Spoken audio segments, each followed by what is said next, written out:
खानदेश विकास मंडळ आयोजित 5 दिवस आपलं जे ऑनलाईन राज्यस्तरीय वेबिनार मंडळाच्या तर्फे आयोजित करण्यात आलेले आहे. मंडळाचे अध्यक्ष माननीय विकास पाटील सर यांच्या संकल्पनेतून साकार झालेलं आणि आमच्या मंडळाचे सन्माननीय माननीय आप्पासाहेब असतील, भामरे सर, आयरे सर यांच्या सगळ्यांच्या सहकार्याने साकार आणि सक्सेस यशस्वी होऊ घातलेलं असं हे जे वेबिनार आहे, यात फक्त खानदेशच नव्हे तर समस्त आमचा अवघा महाराष्ट्र यात समाविष्ट झालेला आहे. महाराष्ट्रातील आमच्या शेतकरी बांधवांसाठी अनेक उत्तम प्रकारचं मार्गदर्शन या ठिकाणी अनेक वक्त्यांकडून आपल्याला मिळालेलं आहे. ही जणू एक मेजवानीच होती. आज त्या वेबिनारचं चौथं पुष्प, या चौथ्या पुष्पात आपल्याला प्रमुख अतिथी म्हणून धुळे ग्रामीणचे माननीय आमदार आबासाहेब कुणाल बाबा पाटील हे लाभलेले आहेत. ओघाने परिचय होईलच आणि परिचय नाही असं अजिबात नाही.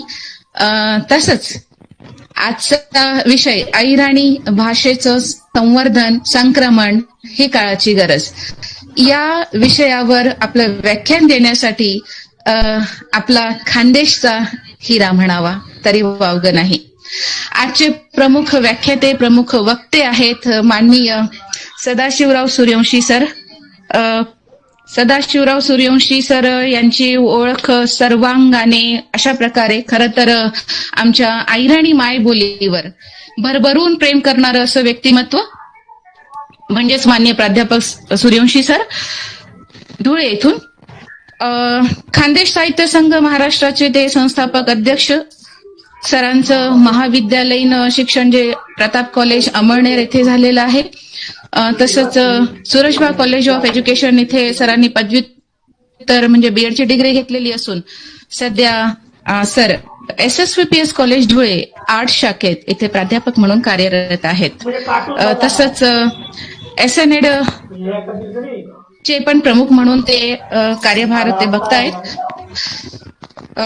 अहिराणी भाषेवर नितांत प्रेम यासाठी सरांनी अनेक कार्यक्रम राबवले. सध्याच कोरोनाच्या स्थितीत त्यांनी अहिराणी ना जागर, अहिराणी माय न जागर अशी काव्य मैफिल आयोजित केलेली होती. या काव्य मैफिलीत अनेक दिग्गजांचा या ठिकाणी आपल्याला साहित्यिक मेजवानीचा अप्रतिम असा लाभ झालेला आहे. प्राध्यापक असूनही कवी, गझलकार असा त्यांचा पिंडच आहे आणि अनेक प्रकारचे सेमिनार्स, वेबिनार्स त्यांनी राबवलेले आहेत. तसंच सध्या कोरोनाच्या स्थितीत सरांनी खरंच वाखाणण्यासारखी गोष्ट म्हणजे स्वतः मास्क बनवणे आणि ते डिस्ट्रीब्यूट करणे हे सुद्धा कार्य केलं. त्याचप्रमाणे जे भटकंतीवर असलेले असे जे परिवार ज्यांना कुठलाच आधार नाही, अशा परिवारांना अन्नधान्याचं वाटप सुद्धा कुणाल बाबा यांच्या मार्गदर्शनाखाली त्यांनी अशा प्रकारचे कार्यक्रम राबवलेत. तर खरं तर शब्दसुमनांनी अशा प्रकारे अंगणामध्ये तुळस आणि शिखरावरती कळस, अतिथी देवो भव ही सर आमच्या संस्कृतीची ओळख. शब्दसुमनांनी मी माननीय प्राध्यापक श्री सदाशिवराव सूर्यवंशी यांचे उत्तर महाराष्ट्र खानदेश विकास मंडळ तर्फे मनपूर्वक स्वागत करते. सर, आपलं स्वागत आहे आजच्या कार्यक्रमात. आपल्या तर्फे, आपल्या भाषणातून, आपल्या वक्तव्यातून अहिराणी भाषेचा गोडवा, अहिराणी भाषेची ख्याती आणि अहिराणी भाषेचा संवर्धन आणि संक्रमण कसं करता येईल यावर आपण प्रकाश टाकणार आहात. ओघाने हे सगळं आपल्याकडून येणारच आहेत. मी बोलणं तेवढं रास्त होणार नाही.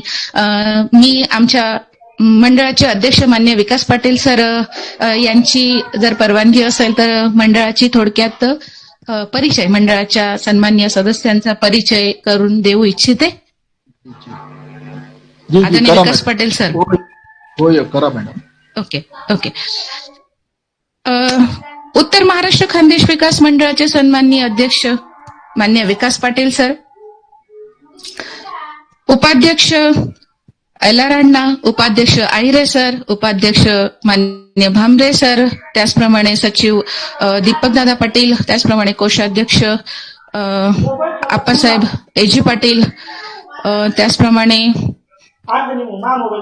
मंडळाचे अनेक सल्लागार, त्याचप्रमाणे मान्यवर आमचे सरोदे सर, आमचे विनोद शेलकर सर, अशी आमची कार्यकारी मंडळी आहे.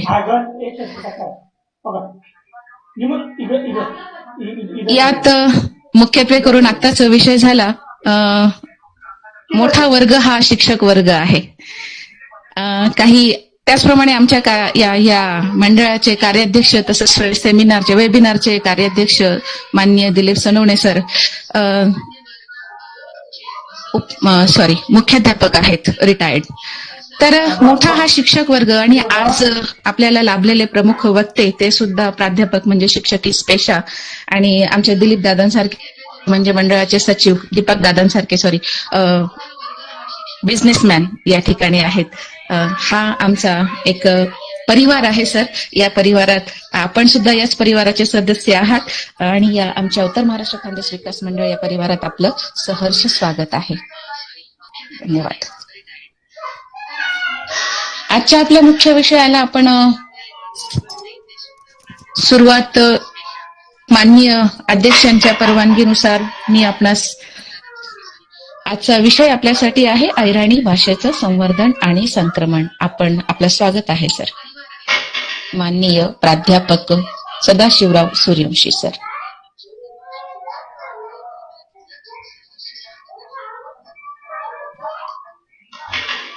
Hello hello hello. हा, येतोय आवाज? हो सर, आता आला सर. नमस्कार सर. माझा आवाज येत होता आतापर्यंत सर? हॅलो. हॅलो हा सर, माझा आवाज येत होता? हो, माझा आवाज आतापर्यंत येत होता? नमस्कार सर. आपलं या आजच्या चौथ्या पुष्पात आपलं स्वागत आहे. माननीय सदाशिवराव सूर्यवंशी सर आपल्या समोर उपस्थित झालेले आहेत. आपल्या या वेबिनारला चौथं पुष्प त्यांच्या हस्ते आज आपल्या व्याख्यानाने अहिराणी भाषेचं संवर्धन आणि संक्रमण ही काळाची गरज नितांत प्रेम असलेला आपला खानदेशी हिरा म्हणजे आमचे सूर्यवंशी सर आपल्या समोर येत आहेत. नमस्कार. धन्यवाद मॅडम. सर्वांना नमस्कार. उत्तर महाराष्ट्र खानदेश विकास मंडळ या मंडळातील अध्यक्ष आदरणीय विकास पाटील सर आणि त्यांचे सर्व सहकारी ज्यांनी आता तोंड भरून कौतुक केलं त्या आदरणीय सुनीताताई बोरसे, मी सर्वांचं या ठिकाणी स्वागत करतो. आपण सर्वांचा आधी आभार व्यक्त करतो कारण की एक अतिशय स्तुत्य असा उपक्रम उत्तर महाराष्ट्र खानदेश विकास मंडळाच्या वतीनं 1 ऑगस्ट पासून तर 5 ऑगस्ट पर्यंत वेबिनारच्या माध्यमातून एक वेगवेगळ्या विषयांवरती आपण जे काही आयोजन केलं ते अतिशय स्तुत्य आहे, वाखाणण्याजोगं आहे. आणि त्याच्यातून या लॉकडाऊनच्या काळामध्ये जी सर्व सामान्य जनता एक अस्वस्थ झालेली आहे त्यांना एक विचारांच्या माध्यमातून दिलासा देण्याचं काम उत्तर महाराष्ट्र खानदेश विकास मंडळाच्या माध्यमातून करण्याचं जे काही आपला मानस आहे, प्रथमतः या विचाराला, या आपल्या आयोजकत्वाच्या भूमिकेला आणि एवढं संघटन कौशल्य अगदी शेतकऱ्यांपासून तर शिक्षकांपर्यंत प्रत्येकापर्यंत पोहोचण्यासाठी आपली जी काही तळमळ आहे ती खरोखर अभिनंदनास पात्र आहे. पहिल्या दिवशी जो काही आपला वेबिनारचा या ठिकाणी कार्यक्रम झाला, शेतीशी संबंधित जलसंधारणासंदर्भात त्या ठिकाणी हिवरे बाजाराचं ज्यांनी कायापालट केला असं खऱ्या अर्थानं हिरो व्यक्तिमत्व आपण या ठिकाणी आमंत्रित केलं, ज्यांना उभा महाराष्ट्र आज एक अनुकरणीय म्हणून त्यांच्याकडे पाहतोय.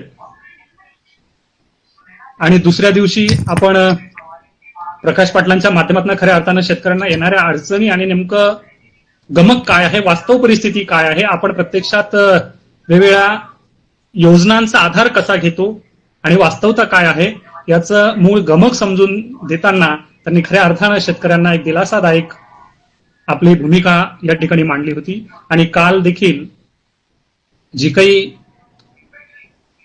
डॉक्टर साहेबांनी आयुर्वेदाच्या माध्यमातून आरोग्याची काळजी कशी घ्यावी या पद्धतीनं जी आपली भूमिका मांडली ती देखील अभिनंदनीय आहे.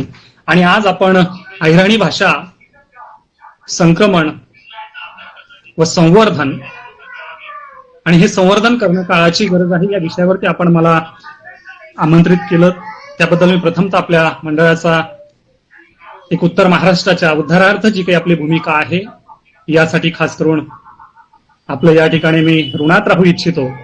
एक चांगला उपक्रम आणि उद्या देखील अजून एक विषय आहे जो देविदास बापू हाटकरांच्या माध्यमातून या ठिकाणी व्यक्त केला जाणार आहे. तर आज या ठिकाणी प्रमुख अतिथी म्हणून जे धुळे ग्रामीणचे लोकप्रिय आमदार ज्यांनी दुसऱ्यांदा आमदारकी या ठिकाणी मिळवलेली प्राप्त केलेली आहे हे एवढ्यासाठी मी नमूद करतो की जो आपला या ठिकाणी वेबिनारचा उद्देश आहे माय आणि माती हे नातं जोपासण्याचं जे काही आपलं धोरण आहे तेच नातं कुठेतरी गेल्या कित्येक वर्षापासून आजचे प्रमुख अतिथी योगायोगाने म्हणजे आजच्या या दिनी ते प्रमुख अतिथी म्हणून लाभणार आहेत. तर सांगण्याचा मुद्दा आहे माय आणि माती. जिला आपण आपली माय मानतो ती आपली भाषा, आपली बोली, आपलं साहित्य, आपलं वाङ्मय, आपलं रोजचं जगणं आणि ज्या मातीवरती आपलं उदरभरण होतं ती आपली शेती.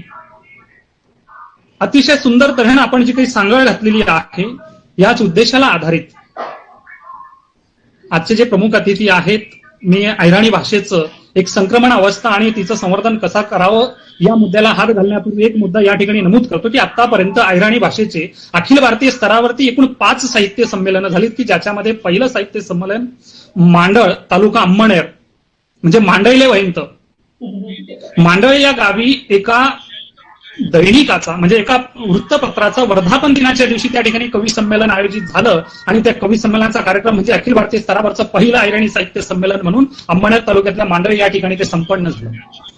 दुसरं अखिल भारतीय स्तरावरचं अहिराणी साहित्य संमेलन हे चाळीसगावला संपन्न झालं.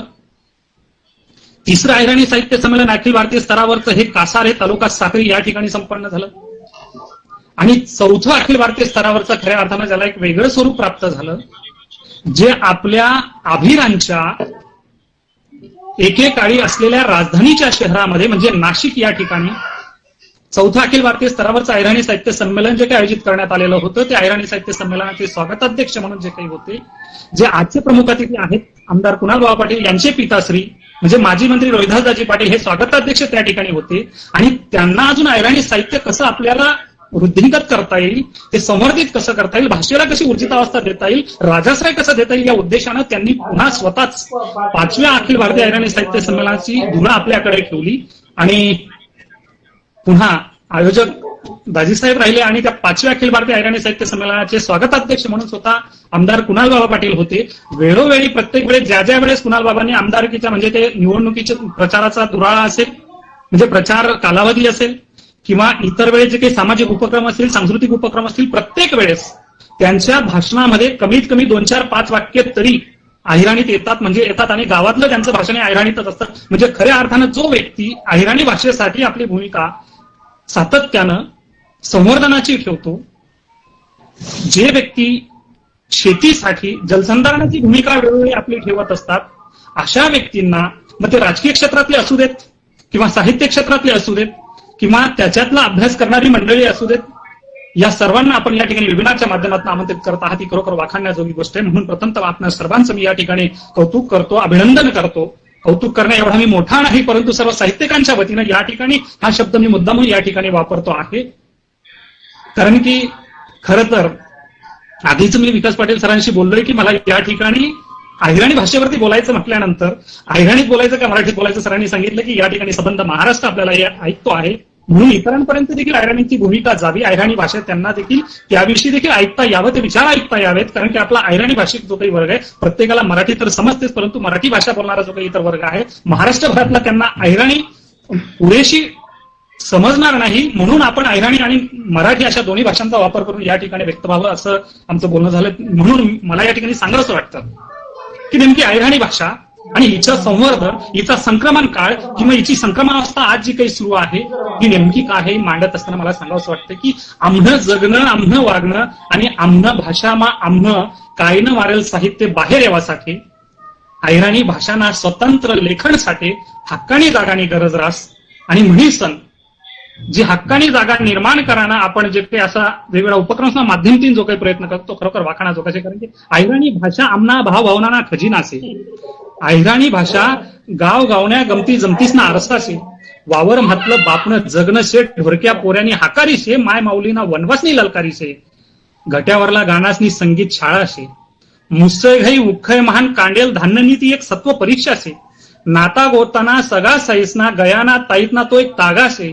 गावनी पंढरीनी भरेल घरने रीत भातनी ती एक जागा शे.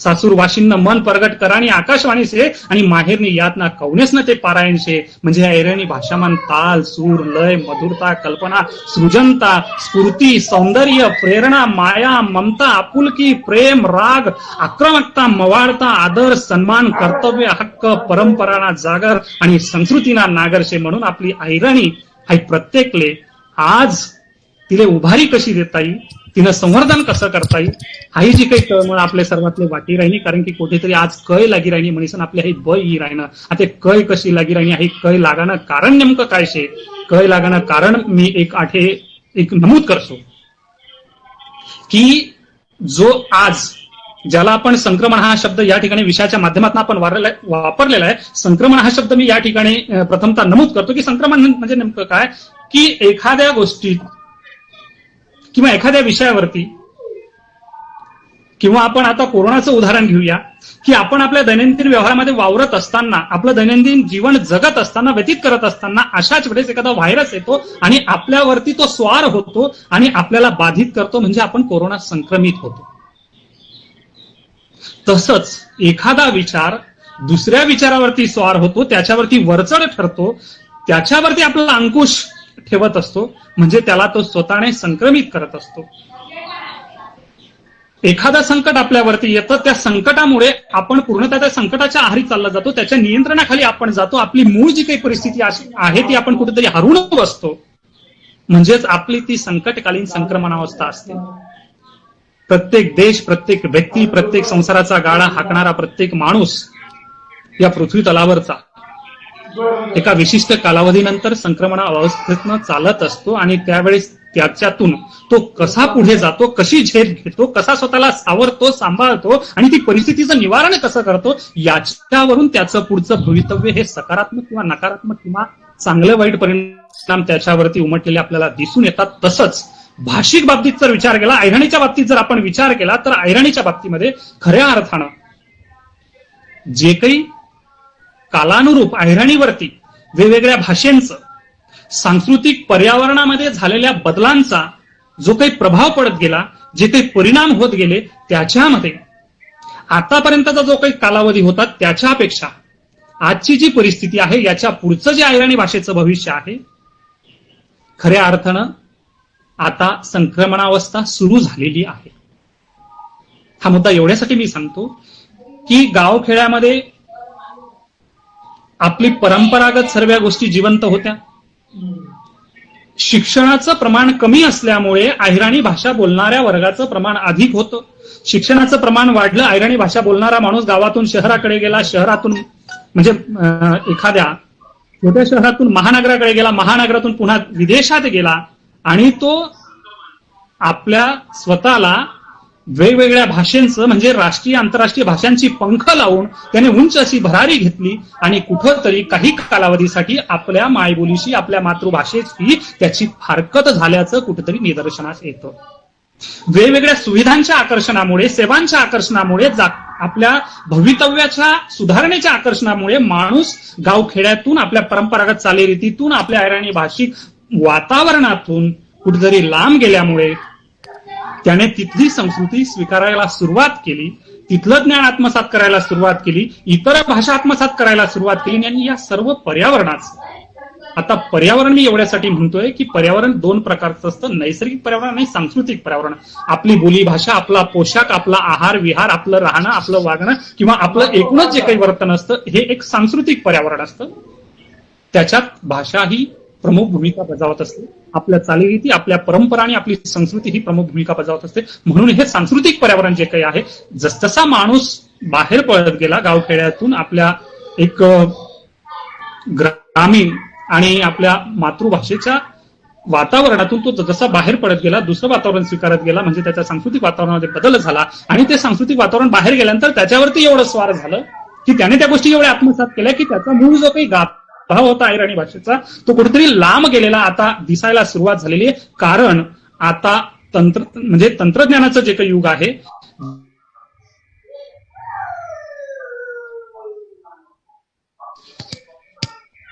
जे काही सर्व ऑनलाईन आज आपण जे काही म्हणतोय, पुस्तक तर बाजूलाच राहिलं, वाचन लेखन तर बाजूलाच मध्ये आजचा जो काही स्पीड आहे, म्हणजे मागील एका शतकाचा वेग आणि आताच्या एका वर्षाचा वेग हा जवळपास कुठंतरी स्पर्धा करू लागलेला आहे. म्हणून दरवर्षी, दर महिन्याला, दर आठवड्याला, दर दिवसाला, दर क्षणाला, प्रत्येक क्षणी एक नवं संशोधन होतंय आणि माणूस त्या संशोधनाच्या जवळपास जायला कुठेतरी बघतोय. आणि मूळ आपला जो काही गाभा होता, जी एक सांस्कृतिक जी काही ठेवण होती, ती कुठेतरी लांब राहिलेली, बाजूला पडलेली आपल्याला दिसून येते. म्हणून हा कालावधी, हा काळ खऱ्या अर्थानं संक्रमणाचा काळ आहे असं आपल्याला म्हणायला हरकत नाही. कारण की सांगायला मला या ठिकाणी आपणास एक सांगावंसं वाटतं की आतापर्यंत जवळपास भारतामधल्या ज्या काही संस्कृती उदयास आल्या, त्याच्यामध्ये इसवी सन पूर्व 2600 म्हणजे 2670 ते इसवी सन पूर्व 2330 हा कालावधी जर आपण विचारात घेतला, तर सावळदा नावाची जी काही संस्कृती आहे, तापी पासून एक 8 ते 10 किलोमीटर अंतरावरती सावळदा नावाचं जे काही गाव आहे, या ठिकाणी भारतातल्या प्रमुख संस्कृतींपैकी सावळदा नावाची जी काही संस्कृती आहे, तिचा तो कालावधी ओळखला जातो. आणि तिथून आपल्या आहिरांच्या सांस्कृतिक परंपरेचा जो काही धागा जुळला, जो भारताच्या वायव्य भागातील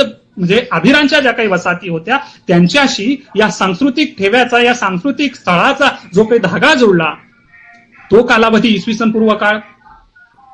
त्यानंतर पुन्हा त्याचा दुसरा टप्पा आला इसवी सन पूर्व 2400 ते 2100 पर्यंतचा उत्तर हडप्पा संस्कृतीचा काळ होता. त्यानंतर इसवी सन पूर्व 2100 तर इसवी सन पूर्व 1800 हा दायमाबाद संस्कृतीचा होता. त्यानंतर माळवा संस्कृतीचा आला, त्यानंतर जोरवे संस्कृतीचा आला. हा खानदेशाशी निगडीत सांस्कृतिक जो काही इतिहास आहे प्राचीन काळातला, त्याच्याशी हे सर्व संबंधित आहे. आणि त्यानंतर जसजसे या सर्व कालानुरूप परिस्थिती बदलत गेल्या, मग आपला खानदेश, आपली अहिराणी, पुन्हा खानदेशाच्या नावाबद्दल वेगवेगळ्या संकल्पना येऊ लागला. त्याच्यामध्ये गॅझेटियरमध्ये वेगवेगळ्या त्याची, जसं की गोमंता, मंदका, विदर्भा, रूपवाहिका, हे जे काही व्याख्या खानदेशाबद्दलची गॅझेटियरमध्ये नमूद करण्यात आलेली आहे. त्यानंतर महाभारतात भीष्म पर्व 9व्या अध्यायामध्ये देखील त्या ठिकाणी ते वर्णन करण्यात आलेलं आहे. खानदेशाच्या गॅझेटियरमध्ये कर्नल साहिकच्या मते खानदेश या शब्दाची उत्पत्ती त्याने खंड किंवा खिंड या शब्दावरनं खानदेशाची परिभाषा तयार झाली असेल. फेरिस्ताच्या मते जवळपास 1294 मध्ये जे काही खानदेशावर जो काही मुसलमानी अंमल होता, मग ते खान नावावरनं या ठिकाणी खानदेश नाव पडलं असेल असं त्याचं म्हणणं होतं. खानदेश गॅझेटियरमध्ये पुन्हा सिंक्लेअरने त्याने जे काही संशोधन केलं त्याच्या मते मग पुन्हा हा कान्ह देश होता.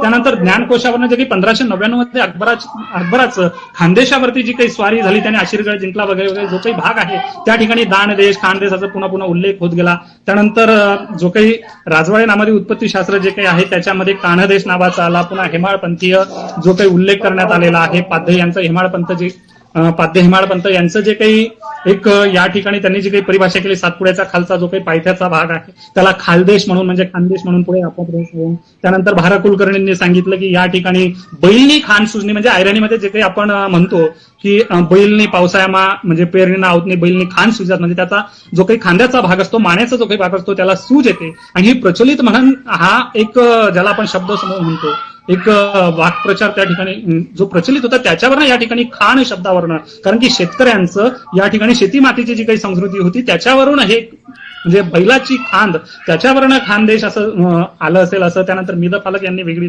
परिभाषा केली. शबा जोशींनी वेगळं काहीतरी शोधून काढलेलं आहे. त्यानंतर आपले दागो बोरसे जे काही मालेगावचे ऐराणी साहित्यिक होते, ज्यांनी ऐराणीवरती पीएचडी केली, त्यांनी 1937 म्हणजे 1937 मध्ये केसरी या वृत्तपत्रात एक लेख लिहिला होता. आणि त्या लेखामध्ये त्यांनी जे काही खानदेशाच्या वस्ती संदर्भात, खानदेशाच्या नावासंदर्भात जे काही उल्लेख केलेले आहेत ते अजून पुन्हा वेगवेगळे आहेत. म्हणजे असं जर आपण पाहत गेलं, याच्यामध्ये त्यांनी कानदेश म्हणजे जामनेरच्या कान नदीवरनं, पुन्हा आपण पुढे जाऊन पुन्हा या पांजरेच्या उपनदी जी काही साक्री तालुक्यात वगैरे जी काही कान नदी तिच्या नावावरनं, खांडवदेश खांडवनाच्या नावावरनं असे जे काही कालावधी म्हणजे काळानुसार जे काही या ठिकाणी अभिर प्रदेशामध्ये खानदेशामध्ये जे काही बदल होत गेले त्यानुसार या खानदेशाच्या नावामध्ये सुद्धा बदल होत गेले. परंतु हा बदल तिथपर्यंत मर्यादित राहिला नाही. हा बदल पुढे होत गेला. आमच्यावरती म्हणजे आमच्या देशावरती आमच्या राज्यावरती जे काही वेगवेगळ्या सत्तांनी राज्य केलं मग त्याच्यामध्ये इंग्रज असतील, पोर्तुगीज असतील, फ्रेंच असतील, डच असतील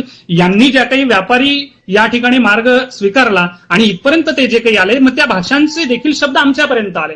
म्हणजेच त्या भाषेतल्या शब्दांनी आमच्यामध्ये प्रवेश केला, आमच्या भाषेमध्ये प्रवेश केला, ऐराणीमध्ये प्रवेश केला, खानदेशी भाषेमध्ये प्रवेश केला आणि म्हणजे ती देखील एक ज्याला आपण म्हणूयात जसजसे वेगवेगळ्या सत्ता या ठिकाणी सत्ता गाजवत होत्या तसतसं त्यांचं भाषेचं प्रभुत्व देखील ते या ठिकाणी त्या कालावधीमध्ये शाबूत ठेवत होते. म्हणजेच तो देखील एक थोड्याफार प्रमाणात का असेल ना एक संक्रमण कालावधी आपण त्याला म्हणू शकतो.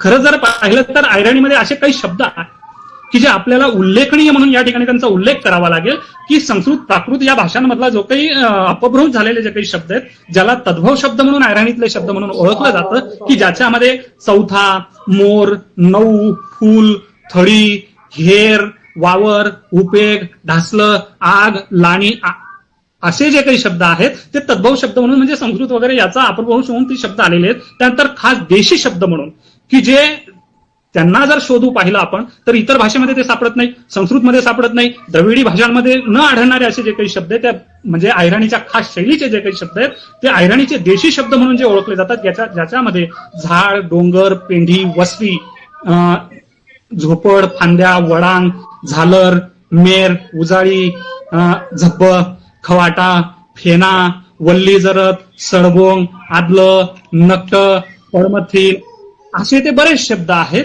त्यानंतर जर आपण विचार केला तर कानडी भाषेतले शब्द ऐराणी भाषेमध्ये देखील आलेले आहेत की ज्याच्यामध्ये गडी, खलबत्ता, आडकित्ता, उडा, बरड, भीड, सूड, बोन, गुढी असे जे काही शब्द आहेत ज्याच्यामध्ये उसळ, मिरवणूक, छटाक, आच्छेर वगैरे हे शब्द देखील अक्का, अण्णा, आप्पा, चड्डी, आडणी, चंबू असे जे काही शब्द आलेले आहेत हे कानडी भाषेतून आलेले आहेत. त्यानंतर तेलुगू भाषेतून आलेले शब्द ऐराणीमध्ये जे काही वखत, लेंड, मुंड, नाल, आबीत, आर, टेक्या, येळू, भिडू असे शब्द हे तेलुगू भाषेतून आलेले आहेत. त्यानंतर फारशी शब्द आहेत ज्याच्यामध्ये कमजोर, कमनशीब वगैरे, कारभारी, दारू, नापसंत, मामलेदार, दसमन, दडपण, तमाशा, याद, तंग असे जे काही शब्द ते फारशी भाषेतून आलेले. अरबी भाषेतून आलेले शब्द वायदा, शाबून, हिशेब, मुश्किल वगैरे, सफा, रिवाज, मामुली, मस्करी, हैवान हे शब्द अरबी भाषेतून आलेले आहेत. त्यानंतर पोर्तुगीज भाषेतले शब्द आहेत सामान, कोबी, वशी, घमेलं, साबू, फालतू, पपई, परात, खत, बटाटा, साबुदाणा वगैरे. नंतर इंग्रजी शब्द आलेत आपल्याकडे मास्तर, सर, पाकिट, मोटर, वायर, टाइम, रबर, मनी ऑर्डर असे जे काही शब्द म्हणजे असे वेगवेगळ्या भाषांचं जे काही आपल्याकडे या ठिकाणी सत्ताधीश आले त्यांच्या भाषांनी देखील या ठिकाणी आक्रमण केलेलं आहे. आणि ते भाषेचं आक्रमण ऐराणीवरती, खानदेशीवरती झालेलं जे काही आक्रमण आहे म्हणजे ही संक्रमण अवस्था आहे. आणि ही संक्रमण अवस्था हळूहळू कासवा गतीने जात होती, कासवा गतीने चालत होती. परंतु आपली सांस्कृतिक धरोहर एवढी मजबूत आहे की जिने इंग्रजीचा प्रभाव फारसा पडू दिला नाही. इंग्रज आले परंतु इंग्रजीचा प्रभाव मराठीवरती तेवढा पडला नाही, त्याच्यापेक्षा खूपच कमी ऐराणीवरती झाला. म्हणजे खरं जर आपण पाहिलं तरी की आपल्या भाषेने, आपल्या सांस्कृतिक धरोहरीने ही सर्व आक्रमण, ही संक्रमण जो काही अवस्था होती ती झुगारून लावलेली आहे, ती लांब ठेवलेली आहे, ती बाजूला ठेवलेली आहे. परंतु आपण जर अलीकडच्या काळामध्ये गेलो तो परिणाम अधिक होताना दिसतोय संक्रमण अवस्थेचा. आता या ठिकाणी जर आपल्याला वाटत असेल तर आम्ही या ठिकाणी बऱ्याचदा जे काही आपली देवदेवतांची जे काही या ठिकाणी मांडणी ऐराणी भाषेतल्या म्हणजे आपल्या खानदेशातल्या जी काही ग्रामदैवत असतात या ग्रामदैवतांचा उल्लेख करताना बऱ्याचदा मला तर असं सांगावंसं वाटतं की आमच्या या देवतांच्या भोवताली आमचा सांस्कृतिक वसा हा गुंडाळला गेलेला आहे.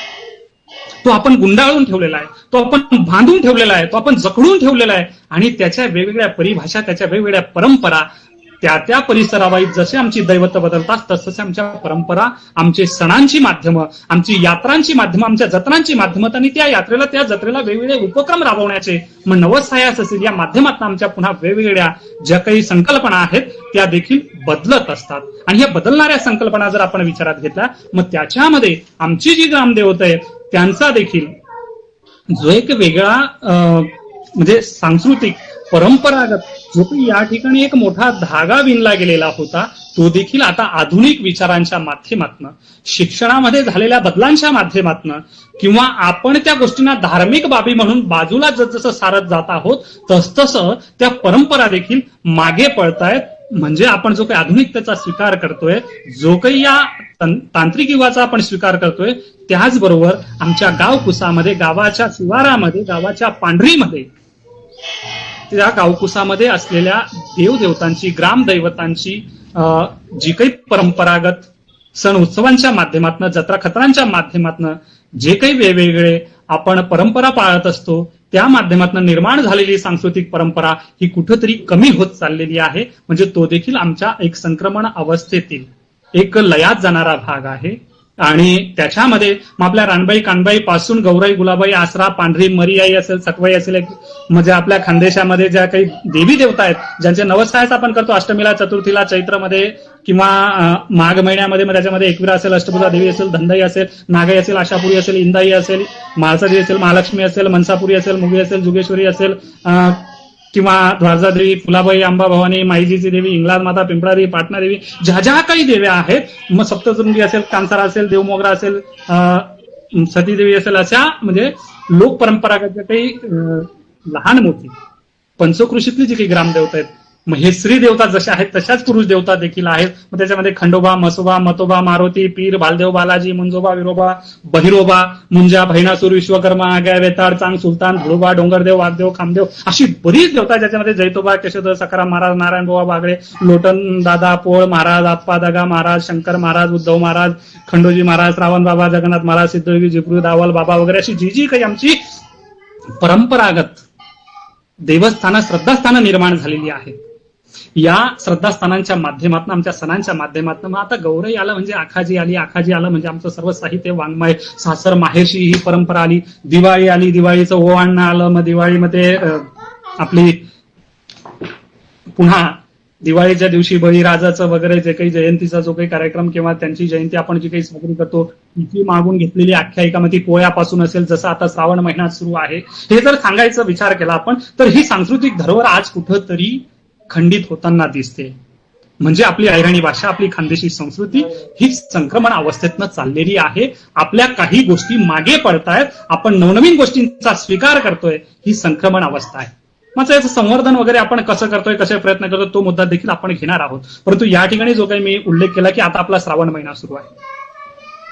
श्रावण महिन्याच्या अमावस्येला जो काही आपला पोळा सण असतो, आता हा पोळा सण शेतकऱ्यांचा सण आहे. शेतकरी या ठिकाणी सुखी व्हावा, सुखी राहावा, किंवा शेतकऱ्याला वेगवेगळ्या गोष्टींचं या ठिकाणी माहिती व्हावी, या उद्देशानं जसा आपला हा उपक्रम आहे, शेतकरी हिताचा जो काही आपला उपक्रम आहे, छोट्याफार प्रमाणात का असेना, म्हणजे कुणी म्हणेल की लगेच हे वेबिनार घेतलं, एखादा मार्गदर्शन वर्ग घेतला म्हणजे शेतकऱ्यांच्या आयुष्यामध्ये खूप काही बदल होऊन जाणार आहे, असा भाग नाही. परंतु आपली भूमिका ही सकारात्मक आहे, काहीतरी देण्याची आहे, बदल घडवण्याची आहे. आपला मुंगीचा का असेना, साखरेचा का असेना, एखाद्या त्या जंगलातल्या वणवा विझवणाऱ्या चिमणीच्या चोचीतल्या पाण्या एवढा का असेना, परंतु आपला विचार हा विकासात्मक आहे, सकारात्मक आहे, चांगला आहे, शुद्ध आहे, निर्मळ आहे, निखळ आहे, पवित्र आहे. आणि म्हणून खऱ्या अर्थानं हा विचार आपण घेत असताना, आता समजा जो काही आपला पोळा सण आहे, आता पोळा सणाबद्दल मला या ठिकाणी सांगावं वाटतं की ज्या शेतकऱ्याच्या हिताचा आपण विचार करतो, आपण जो काही कृषीचा, पाण्याचा, जलसंधारणाचा जो काही या ठिकाणी विषय घेतला, आता त्याबद्दल मी एक कवन लिहिलं होतं, ते मला या ठिकाणी सांगावंसं वाटतं की एक म्हणजे या ठिकाणी वाहणाऱ्या ज्या काही नद्या आहेत, समजा आपली तापी प्रमुख असेल, आपल्या जुन्या राजधानीच्या शहरातली नाशिकची गोदावरी असेल, गोदावरीच्या उपनद्या असतील, इथं तापीच्या उपनद्या असतील, ज्याच्यामध्ये पांढरा असेल, गिरणा असेल, तिकडं मोसम असेल, तिकडं आपली अरुणावती असेल, अशा ज्या काही वेगवेगळ्या आपल्या या ठिकाणी बोरी असेल, ज्या काही वेगवेगळ्या नद्या या ठिकाणी वाहत आहेत, लहान मोठे जे काही जलप्रवाह वाहत आहेत, हे सरळ वाहून जातात, पाणी अडवलं जात नाही. हे पाणी अडवलं पाहिजे, पाणी जिरवलं पाहिजे, शेतकरी सुखी झाला पाहिजे, संपन्न झाला पाहिजे, ही आपली भूमिका या माध्यमातून जी काही चालू आहे. म्हणून त्यावेळेस मी या वाहणाऱ्या प्रवाहांचं म्हणणं काय आहे, त्या वाहणाऱ्या प्रवाहांचं म्हणणं असं होतं, मी अशीच वाहिली नाही, पाऊस झेलला आहे, पात्रात घेत माझ्या जलभार पेलला आहे, जोडा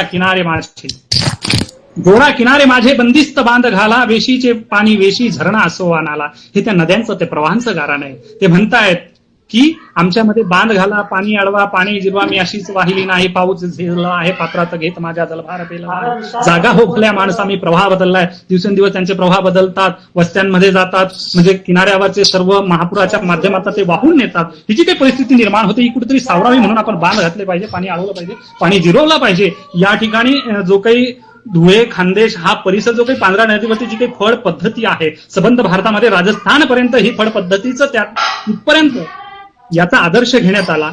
तसंच या नदी प्रवाहावरती जे काही आपण जलसंधारणाचं काम उभं करतो ते उभं करत असताना शेतकरी संपन्न व्हावा, सुखी व्हा, हा उद्देश आपला त्यामागे आहे. पाणी पिण्याच्या पाण्याची व्यवस्था व्हावी, शेतीच्या पाण्याची व्यवस्था, हा आपला उद्देश आहे. म्हणजे काही पोळा सण या ठिकाणी श्रावण महिन्याचा जो काही आपण उल्लेख केला, तर पोळा सणाच्या माध्यमातून जर आपण या ठिकाणी एक पाहिलं तर पोळा नेमका काय असतो, की या पोळाच्या माध्यमातून असं म्हटलं जातं की उन्हा सण पोया बैल आनंदित झाया, गेजा घुंगुरा नाद पोया करे सण गोया, बैल जोडी नमोतनी एक दिन आराम झाया, श्रावण अमावस्या पोया करे सण गोया. खांद बैलीनी दुशेर जोते फेकी मोक्या झाया, पुरण ना घास खाई पोया सण करे गोया. पहिले पोया कोण पोळी गाव अख्खा झाया गोया, गाव दर्जा माजोडी पोया सण करे गोया, श्रावण अमावस्या पोया सण करे गोया. म्हणजे अशी जी काही आपल्याकडे आख्यायिका लावून दिली, पोया सण गोळा करतो असं जे काही म्हटलं जातं. खरं तर या ठिकाणी बळीराजाचा विषय असल्यामुळे, माय आणि मातीचा विषय असल्यामुळे मला या ठिकाणी आपल्या ग्रामीण भागातल्या ज्या काही परंपरा, जे काही सण आहेत, ज्याच्यामध्ये पित्तरपाटा असेल, आपले भालदेव असतील, पुन्हा आपल्याकडे दसरा वगैरे जो काही चालतो, दिवाळी असते, मग जी काही बलिप्रतिपदा आपण साजरी करतो, हे जे काही या ठिकाणी सण साजरे केले जातात, याच्या मागची जी काही आख्यायिका आहे, जर या ठिकाणी आपण सांगायचा विचार केला, बळीराजाचा जर आपण विचार केला, तर बळीराजाचं हे 9 खंडाचं राज्य होतं या ठिकाणी.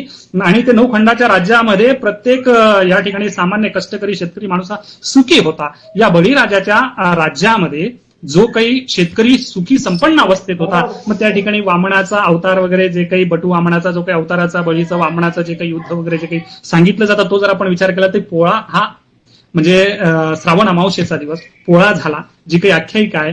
त्यानंतर बळीराजाच्या राज्यामध्ये पोळापासून म्हणजे भाद्रपद शुद्ध प्रतिपदेपासून तर पहिल्या पंधरवाड्यापर्यंत म्हणजे जो काही भालदेव बसवला जातो, जे आमच्या गुराढोरांच्या बैलांच्या शेणाचं म्हणजे कचऱ्याचं उकिरड्याचं एक देवस्थान त्याला मानलं जातं, त्याचा भालदेव बसवला जातो.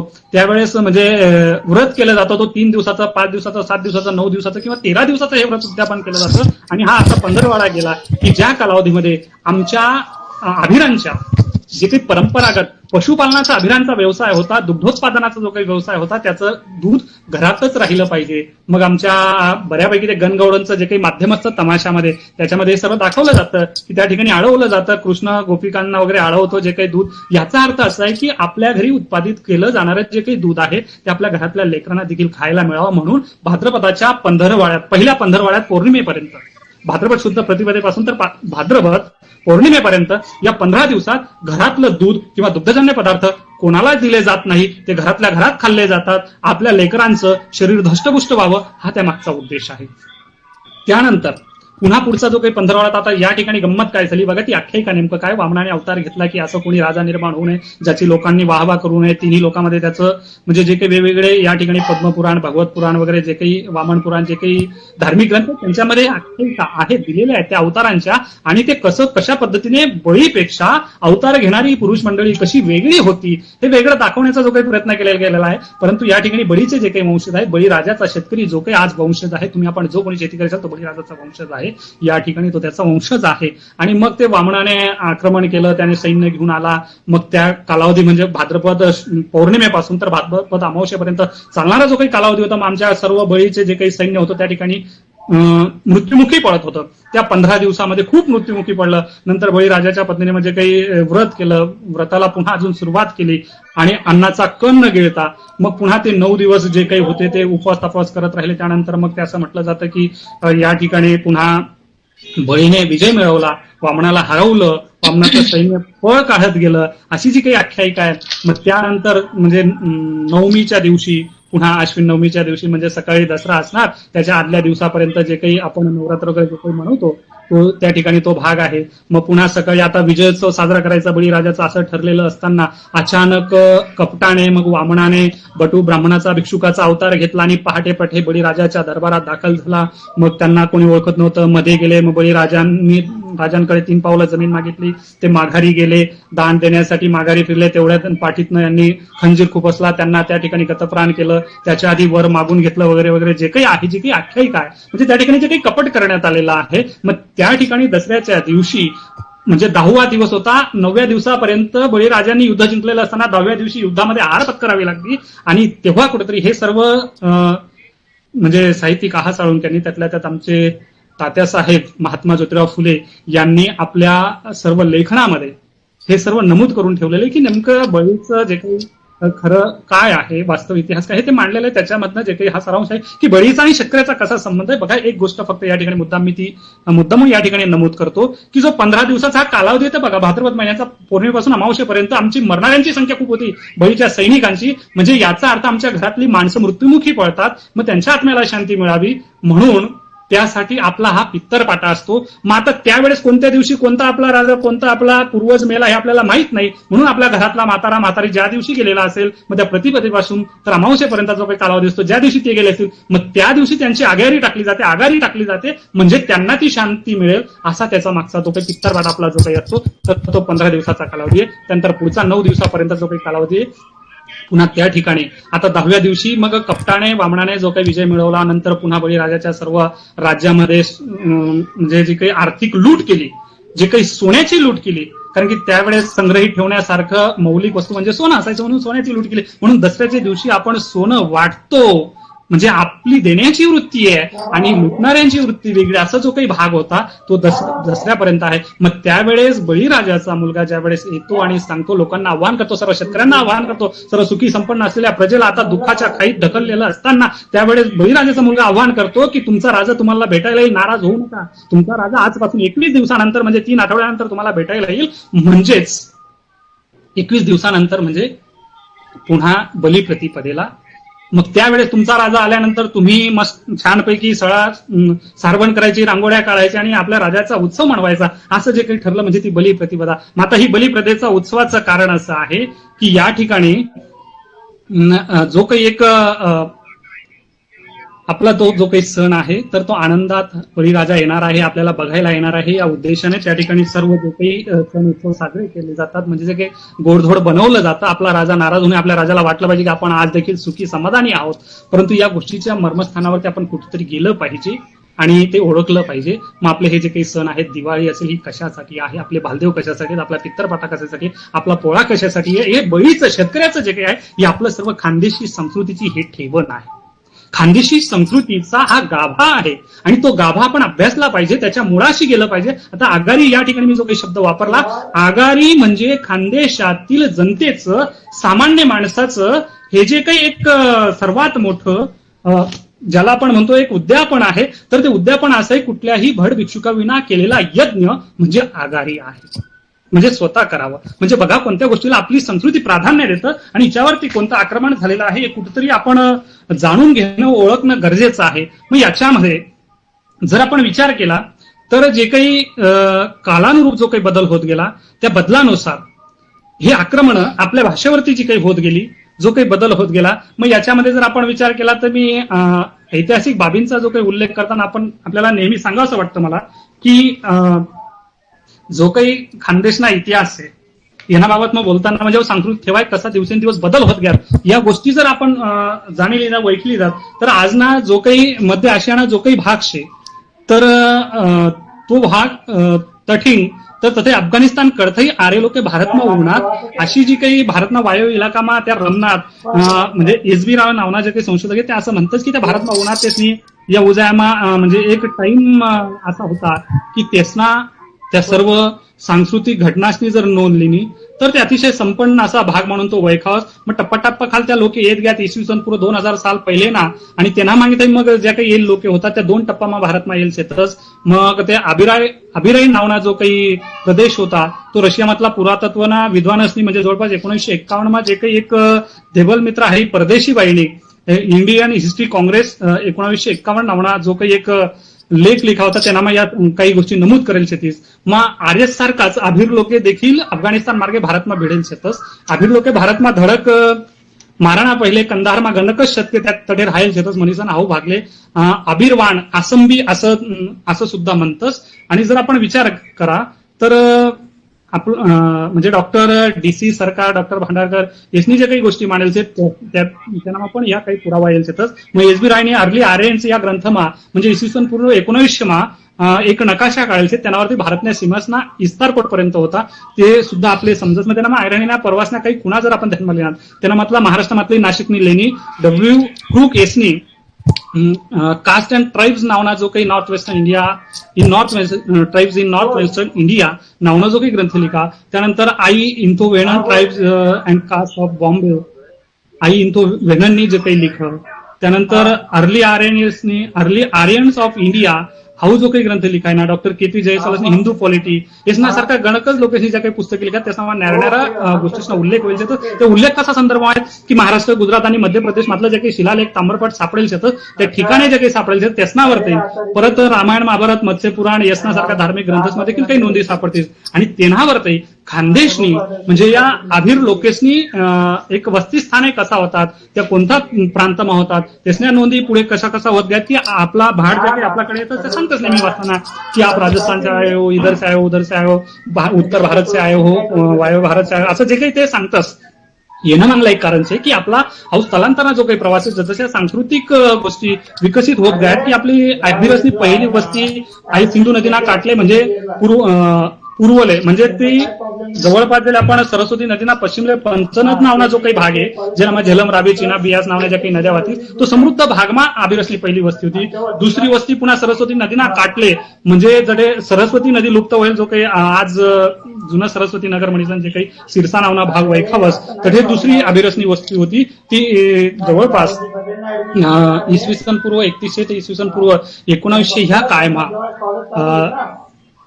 तटली जी काही नदी खैकय वाहे आणि नंतर जे काही भौगोलिक उलथा पालती वाहिण्यात ती नदी लुप्त व्हायली नंतर तो हिरवळना भाग पुन्हा कोरडा होईना मग लोकांनी अजून पुढे स्थलांतर करायला सुरुवात केली महावीरसनी तिसरी वस्ती जी काही वहिनी मत्स्य प्रदेशमा जो आजना जयपूर अलवार दिल्ली गुडगाव मथुरा हा भाग म्हणून तो आज वैखावस मग असा एक प्रांत पादाक्रांत करत करत आपला आभीर लोकेशना प्रवास काही उत्तर भारतमा गायत काही पुन्हा राजस्थान मार्गे गुजरात मार्गे पुन्हा महाराष्ट्रमा खाली दक्षिण भारतमा वगैरे घेत असा अभिरचना विस्तार वगैरे नंतर होत जायचे मग त्यांना मग पेरिप्लस इसवी सन 80 मध्ये देखील पेरिप्लसनी या नोंदी करतील ती गुगल तज्ञ टॉलमीनी इसवी सन 150 यासना मतानुसार अभिरचना अभिरे नावना देश होतात ते देखील त्या सांगतात पुन्हा सौराष्ट्रमा आज ज्या काही वेगवेगळ्या सांस्कृतिक ठेवा तठेशे तो देखील एक खानदेशना भाग शे आभीर लोकेशना वस्तीना भाग शे मग म्हणजे जे आपण सौराष्ट्र कच्छना जो काही भाग म्हणतात तसंच महाराष्ट्रना बराच भाग जो सातपुडा पर्वत म्हणजे ज्याला आपण खानदेशी बोली भाषा बोलाना आज जो काही प्रांत आपण वैयक्त सातपुडा पर्वत पासून तर वाघूर नदी तिकडे अजिंठाना डोंगर चांदवडना डोंगर पुन्हा सह्याद्रीना रांग असं चारी बाजूसमा जो काही एक असं ऐराणी बोलास खानदेशी बोलास तो भाग ऐराणी बोलणारच ना भाग म्हणीसन आपण रावेर एदलाबाद भुसावळ पाचोरा या तालुकास मधला इदरवन अंगेना ज्या काही गावे सोडीसनी उरेल गाव्यासमा सुद्धा आणि दुये जिल्ह्यामधला दुये साक्री नंदुरबार शहादा सिंदखेडा शिरपूर या तालुकाना गाव्यासना जो काही एक समावेश या भागासमा जो काही होस त्यांना मग अकराणी मग काठी तडोदा शहादा वगैरे या तालुकासमा सुद्धा म्हणजे या वेगवेगळ्या प्रकारच्या भाषिक बदल आपले मग तो पण आपण वेगळ्या प्रकारात देखायला भेटस जर एक आपला डॉक्टर रमेश सूर्यवंशीने देखील एक संशोधन करीसन एक शोधी काढलं की नाशिक जिल्ह्याने चांदोड डोंगरना परिसरले आहेर पट्टी म्हणीसन बी जो काही वैखावच्या पट्टामा सटाणा कळवण चांदवड मनमाड नांदगाव मालेगाव या तालुकात मधला अंगेना गावेसना जो काही या भागमा समावेश होस परत चाळीसगाव पासून ते सोयगाव पर्यंत अजिंठाना डोंगर लागेल जो काही औरंगाबाद जिल्ह्यामधला कन्नड सोयगाव या तालुकामा देखील ऐराणी बोलणारसना समावेश होस मग त्या डोंगरी लागेसन पुन्हा मराठवाडा मधला ज्या काही गावे शेतात ज्या डॉक्टर रमेश सूर्यवंशी यांनी त्यासना पुस्तकेसમાં नमूद करेल છે તો ઉલ્લેખનીય નોંધી છે त्यामुळे मला त्याकडे करणं गरज नाही वाटत की ज्यांना नागद, वडगाव, मोळई, पिंपरी, हनुमंतखेडा, उपलखेडा, चिरोळा, तेतूर, गळवाळा, गोंदेगाव, बनवटी, निंबोरा, वनगाव वगैरे, मशीकोटा, तिकडा, घोसला, नांदगाव, निमखेडी, उमरखेड, तिकी, कोळी, बोलखेडा, निंबाती, रामपूर वगैरे, सावरखेडा असा गणकच गावे त्या की ज्या या परत मध्य प्रदेश मधला जे काही सातपुडा रान मधला शहापूर, इच्छापूर, बरानपूर, वलवाडी वगैरे आधी मी खानदेशी बोलणारच ना खूप मोठं प्रमाण आहे. ही सर्व जर आपण एक गोष्ट ध्यानमा ठेवी ही गोष्ट जर ध्यानमा आली तर आपल्या बऱ्याच गोष्टी आधी उजागर व्हावाशे राहावा नाही. पण हा सांगणा मागला उद्देश एवढाच आहे की काल परतवे, स्थान परतवे, ज्या काही बदल होत ग्यात, अहिराणी भाषा, अहिराणी संस्कृती जी काही शे इन्हामा जो काही एक परंपरागत चालत येईल वारसा असे त्यांच्यावर जो आघात होत ग्या तो आघात वेगवेगळ्या माध्यमातून व्हायना मग तो सांस्कृतिक ठेवा आज टिकेल से मग ही संक्रमण अवस्थेने अहिराणी भाषा किती गोळी पडी राहील. आणि त्यांना हजार एक गोष्ट आधी मी नमूद करस मला ते ज्या आजना प्रमुख तिथे सोडते साहित्य संमेलन आठवणं त्या साहित्य संमेलनावरती ज्या काही ठराव व्हायला होतात आता मला काही ठराव चौथा अहिराणी साहित्य संमेलनमा ज्या प्रमुख होतात परत पाचवा अहिराणी साहित्य संमेलन ज्या ठराव आहे ना या ठरावाचा जर आपण विचार करा तर या सर्व गोष्टी संवर्धित करासाठी त्या ठराव म्हणजे त्याची संक्रमण कालावधी येत गया जसं संक्रमण अवस्था येत गई अहिराणी भाषा आज कुठेतरी एक वेगळा वळचणले जाई राहिली. म्हणजे अहो सांगा ना भावार्थ ते का एक बाजूले बराच लिखणारा लोक क्षेत्रच आता लिखणारच प्रमाण सुद्धा वाढेल छे. अहिराणी कविता, कथा, गद्य, ललित वगैरे कादंबऱ्या वगैरे कथा संग्रह, नाटक सर्व प्रकारनं लेखननी सुरुवात होई जायची. सर्व प्रकारनं लेखन लिखाई राहिलं जे मौखिक वाङ्मय आपलं चालत येईल छे तेव्हा मात्र लिखित स्वरूपમાં खूप मोठ्या प्रमाणावर भर पडायनी पण दुसरी बाजू एवढी वेगमा जाई राहिली की हाई कुठेतरी एखादा सागरी लाटणी जसा किनारा खंदो आणि ज्याला आपण नरम खडक राहतो कसा पटापट खांदायचा तसं एक बाजूले आपला लिखणार लिखी राहण्याने दुसऱ्या बाजूले हाई धड हाऊ किनारा हाऊ काठ जोरजोरमा खंदाई राहिना मनीष सण आतेना हो संक्रमण काळ मोठा शे. एक गोष्ट मला आठे तुम्हा समोर अजून सांगणे की ज्या आपल्या या ठेवा शेतस आता काही ओवीसना ठेवा शेत या आपले सापडतील का या कोणता संक्रमणमा माराई जाई राहणार हा कोणता संक्रमणमा मोडी जाई राहणार. जर आपण आता विचार करा जर गावना माणूस गाव सोडी शहर मावना तो सिमेंटना भिंतीस माई स्लॅबना घर माई गे एक सोडी डबल टिबल मजलाना घरच माई लागणार आणि गाव अजून पत्रा मावठी सपरे जुन्या भीती ज्या गावमा शिल्लक शेती त्या गावमा अहिराणी भाषा अहिराणी संस्कृती अजून जिवंत अशी आणि जोपर्यंत गावगावने अहिराणी संस्कृती जिवंत अशी असा आपले एक विश्वास लेना होई तर एक गोष्ट ध्यानमा ठेवणी पडी की जोपर्यंत गावे जिवंत शेतस जोपर्यंत खेळा जिवंत शेतस तोपर्यंत अहिराणी भाषा इन्हावर कोणा आक्रमण होईल असं मला तर अजिबात वाटत नाही. ती कितीही संक्रमण अवस्था माझाव जोपर्यंत गावे जिवंत शेत त्यांना संवर्धनना माध्यम शेतस पण गावे जिवंत शेत म्हणजे कोणता गावे आज गावनं शहरीकरण जर उभी राहिलं तर त्यांना माते गाव राहावा नाही. गावमा जर मातीच्या भिंती होतील तर ते गाव शे गावमा जर मावठी पत्तरना घरे होतील तर ते गाव शे गावमा जर बेलदाऱ्या भीती होतील गावमा जर वट्टा होतील वसरी होतील आड हेर होई गावले पांढरी होई आणि आपल्या सर्व सण समारंभ तडे गावमा होतील दूध भातनी रेलचेल होई शेती मातीना तडे सुगंध जर वळसू तर ते गाव म्हणता येईल. पण त्या गावमा जर आज तुम्ही सर्व बदल होई जायला होई गावनी जमीन जर वेगवेगळ्या प्लॉटस खाली कारखानाच ना खायला लागेल होई तर ते गाव राहावा नाही. म्हणून जोपर्यंत गावे शेतात जोपर्यंत खेळा शेतात खेळागावातला लोके जोपर्यंत येतच तोपर्यंत अहिराणी भाषावरती कोणतीही भाषानं आक्रमण होईना तर तिना संक्रमण काळ ती तेवढा जास्त टिकाळाशी राहावी जोपर्यंत गावे खेळा जिवंत शेतस. तर आपलं जे काही ओवी वाङ्मय शे ते आज जिवंत शे का हाही आपले सांगणं पडे ज्यांना वाङ्मय मधल्या ज्या काही सौंदर्य स्थळे होतात त्या जर आपण देखात आता साधी गोष्टीचे जर आपण लगीन गोष्टी जे काही परंपरा जर आपण विचार मानली त्यांना मग ते सुरू असं आपलं लगीन वधू संशोधन पासून वांग निश्चय बस्ता फाडणं होई राशी पूजन होई आहेत फोडणं होई परत देवदेवता लाईन होई मांडव टाकणं होई परत जे काही आपलं आस्तवर भोजन होई बेमातनीनं पूजानं होई हायर लावणं होई मग त्या हायर लावा जे काही आपला गाणं चालतं गंगा जमुना दोन्ही खेते तटे काय देवपा येणार होते तटे काय सीताबाई खाते तटे काय प्रभू उपले ताना तटलं पोयतं कोणले होणं ह्या ज्या काही आपला गाणा शेतच हाई जी काही सांस्कृतिक ठेवण शे विचार करा या गाणा आता माझे सांगा गंगा जमुना दोन्ही खेते गंगा जमुना सारखी प्रदेश मातीना माध्यमता सकज मातीना जो काही भाग शे असा भागमध्ये जर चांगली कपाशी पिकली ती किती दमदार आहे तिना धागा कितला लांबी आता आपले बीटी कॉटननी कपाशी आपले माहिती पाहिजे की धागा कितला लांबस कितला आखूड होईल कितला बांड्या होईल कपाशीना भाव खबर पडतच या गोष्टीचं आपलं ते धन्माई म्हणजे असा चांगला सुपीक प्रदेश म्हणजे तो कापूस ती देव कपाशी पाई तो पिकाळा ना आणि म्हणजे विष्णू विष्णू कांड्या भरे ज्या एक सर्वोत्तम विचारधारी लोक म्हणतात ज्या आख्यायिका मांडतस आपण तसाच वैचारिक आणि अतिशय निष्णात पारंगती सूत काता माझ्या लोक निष्णात राहतात तेच ते सूत कातलचे ते आधी आणायचे मग ते परत आखो तटलो पोयतो कोणले आणत जे काही आहे वेगवेगळं वैभव शे मला सांगा आता बल्लावर बी ठिबक सिंचन वेगवेगळ्या माध्यमतीन तंत्रज्ञाना माध्यमतीन आपण कापूस पिकायला लागू केळी पिकायला लागू म्हणजे हो आपला एक विकास आहे चांगली गोष्ट आहे मग जो बल्लावर पण कपाशी पिकाळ असू तेले गंगा जमुना खेत मातली कपाशीना झाडेसनी तटली देव कपाशी लई तिनं पोयता बनावली गरज वाटस नाही आज लोकेसले अशी परिस्थिती निर्माण होत जाते म्हणजेच हा तंत्रज्ञानाचा प्रभाव असा पडला की कठीण कपाशी आपल्याला यानी गरज नाही आज प्रत्येक बाजारपेठना प्रत्येक गाव शहरमा पत्रावळी लगीन जेवण खावण्यासले ते आता रेडीमेड भेटतेस कागदेच नाही भेटतीस प्लास्टिक नाही भेटतीस चांदीना कोटेड करेल कलर नाही भेटतीस पहिले हे नव्हतं मग केळीना पाणी आणत पयसना पाण्या जोळत काळ्याच गाई शेत गोल करत कटिंग करत मस्त त्यानावर जेवण करत मग आई कोठे राहीन तर आई नवनवीन जो काही बदलून ते ना मनुष्य होत संक्रमित काळचे असं ते सांगणा उद्देश जो काही खरं जर आठे आपण लिहिणं या ज्या काही गोष्टी शेतात पहिले उखलला बी पूजे उखलला म्हणे मी उखलला देव उखलले पुंजा कोण टाके आता उखललाच राहणार नाही ती डस्टबिन होई गया घंटा गाड्या फिरायला लागल्यात तर उखलला पुंजाना राहस हा सांस्कृतिक वारसा गया कथा तर या नवनवीन बदल असते त्यांनावर हे आक्रमण आहे आणि त्या आक्रमणमा काही संक्रमण तुमले आपले जिखाशे राहावणे खरं जर आपण गैद्या लग्न वगैरे जे काही वेगवेगळा झाल ओळावणं वधूना गृहप्रवेश होई परत शोभा गायन होई तेलन पाडणं होई पुंक मिरावणं होई गीत मिरावणे या वेगवेगळ्या गोष्टी आज लगीन पद्धत कोर्ट मॅरेज होई त्यांना माही सर्व बंद होई चालणार म्हणजे परंपरा बंद होई राहणार वेगळी संस्कृती म्हणजे पाश्चात्य संस्कृतीनं आक्रमण होई राहणार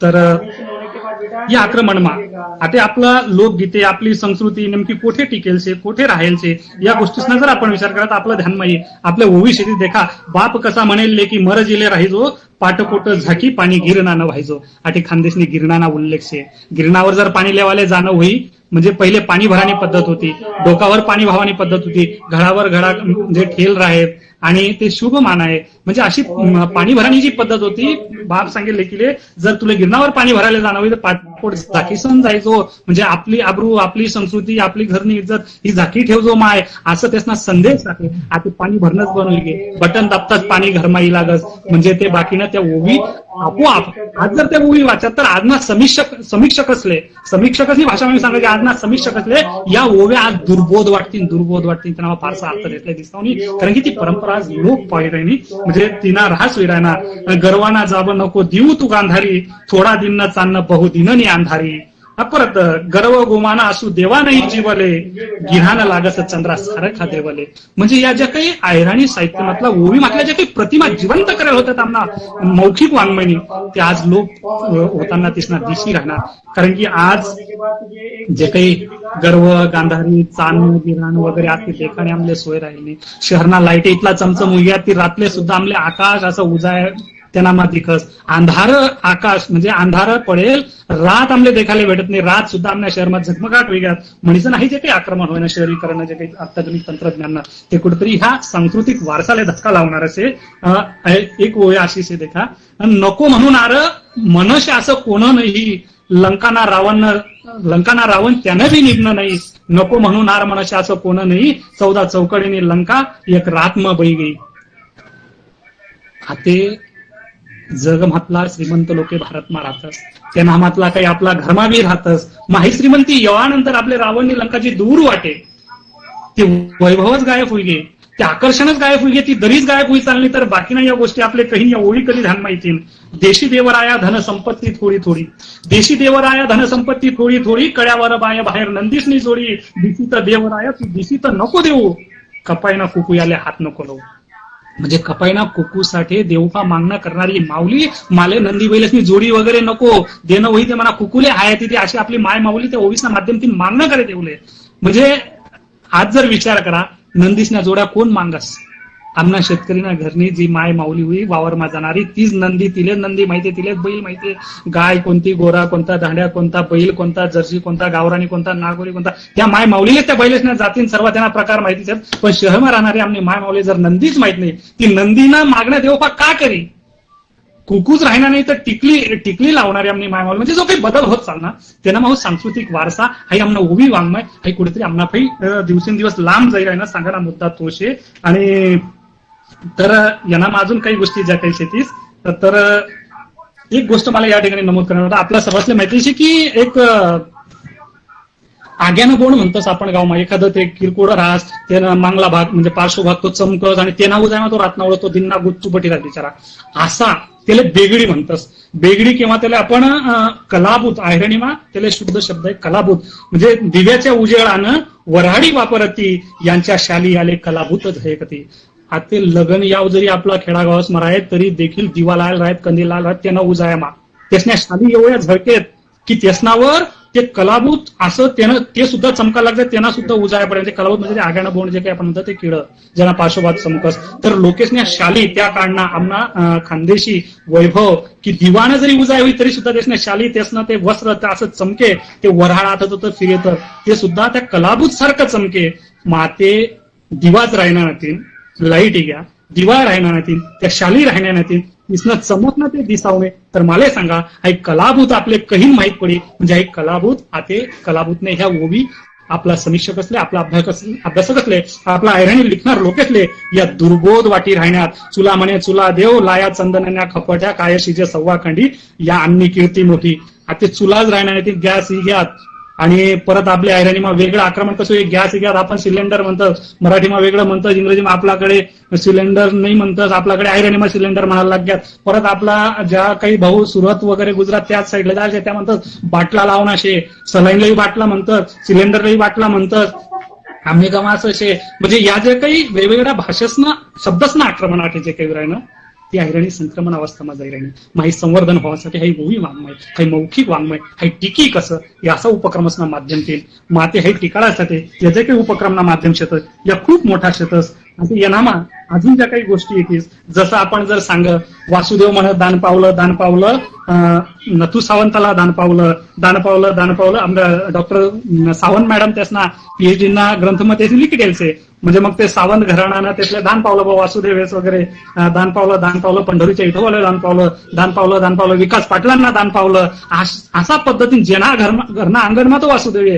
त्यानं नाव लिसन त्यांना पै दानले म्हणजे ही पावन होई तुम्हाला देल दान असं त्यांना म्हणणार आहे. आज दान देणारा हातच कमी होई चालणार परत दान लेणारा तो सकाळी आवाज देणारा सुमधुर आवाज आपला कानमा जो काही पडे तो वासुदेव आज गायब होई चालला. तर मला सांगा आतेनी पिढीले येणारी पिढीले या शब्द काही माहीत पडतील काही संस्कार जे काही ठेवाशे अहो काही माहीत पडेल जसं आपलं लोक वाङ्मयमा असं म्हणतं खानदेशमा जे खंडोबानं बांधून लग्नानं जे काही गीत आहे आता जसं मी तुम्हाला सांगी बळीराजानं 9 खंडानं राज्य होतं त्यांना जो काही एक जेजुरीना जो काही एक भाग होता वेगवेगळ्या प्रांतवाईज जसा प्रशासन व्यवस्था म्हणजे बळीराजांनी जे काही लोक नेमले जातात तसा मधला जेजुरीना प्रांतना जो काही एक व्यक्ती होता ते तेवढा एक परिसरना तो महसूलना एका अधिपती जो काही होता त्याला खंडोबा म्हणत मग एक महसूल सांभाळणारा त्याला महसोबा म्हणत अशी आपल्याकडे ती काही प्रथा ती बडी राजापैकी परंपरागत आणि ती खानदेशी लोक वैभवश येते त्यांना म्हटलं गिरणा थडीना धव्या खडा चंदनपुरीना धनगर येळा रे धनगर येळा तर ते 1000 मेंढ्यासना वाळा त्याने रे दिना गावले येळा म्हणजे असं जे काही आहे लोक वाङ्मय मध्ये मग खंडोबाना वर्णन बाणूना माणसाना वर्णन आधी राजात नाही इथपासून मग ज्या ज्या काही आपला सर्व राजा रजवाडा ज्या काही वैल शेतात तर आपण जर विचार करा तर हॅलो आवाज येतोय मला सांगा काही असेल काही विचारायचं असेल कुठल्या विषयाबद्दल आपल्याला चर्चा देखील करायची तरी देखील आपण चर्चा करू शकतो. मला सांगा तुम्ही जोपर्यंत बोलत नाही तोपर्यंत मी माझं ठरलेल्या वेळेपर्यंत मी सुरू ठेवेल. काही मिनिटांचा अवधी फक्त आता शिल्लक आहे तेवढं आपण घेऊयात आणि त्यानंतर मग आपण थांबूयात. जर आपण विचार केला तर आपलं हे जे काही वैभव आहे खानदेशातलं खानदेशी संस्कृतीचं याच्यामध्ये वेगवेगळ्या माध्यमातून जसं लग्नाच्या गाण्यांमध्ये मी आपणास सांगितलं की आधी म्हणजे हायतला वाण टाइमले जसं विष्णू कृष्ण कांड्या भरे वगैरे ते जे काही एक आपलं कवणचे तसंच परत तेलन पाळताना जे काही आपण म्हणतो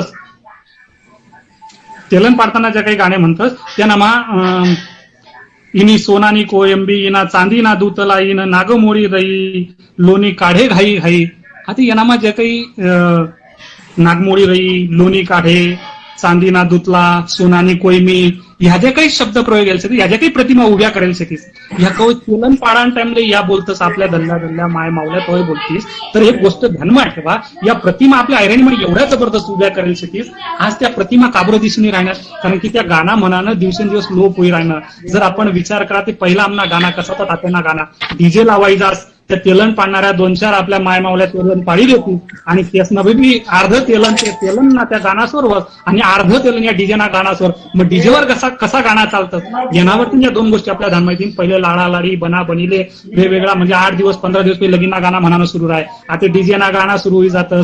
वेगवेगळा बँड आपल्याकडे आता प्रसिद्ध. पहिले गाणं म्हणणार ताई माईले बोलावणं पडे, गाव माई आमंत्रण देणं पडे, दुसरा गाव जायला होई तर तिले निरोप देत, तिले बलाई मांगाळेत, ती गाणं म्हणे, तिना गाणं म्हणेल त्या बाया गाणं म्हणता म्हणता नाचेत, लाडा लाडी बना बनी ज्या काही शब्द प्रयोग करत त्याचा नाव येत नाही त्या गाणं म्हणानं प्रयोग चाले सर्व.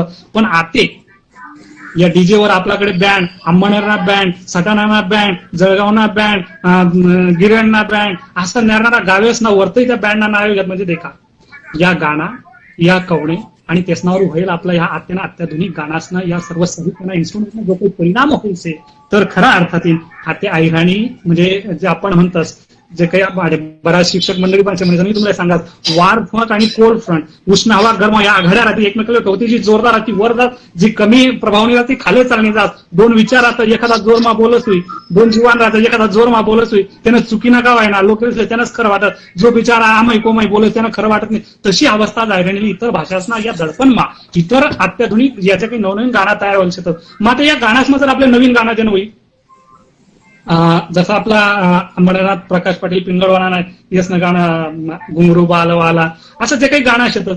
परत आपल्या सचिन कुमारना गाणं शेतात. म्हणजे चालू पिढीला आवडणारा ऐराणी भाषामध्ये आपला हा जो काही गाणं द्यावाना प्रयत्न चालू आहे.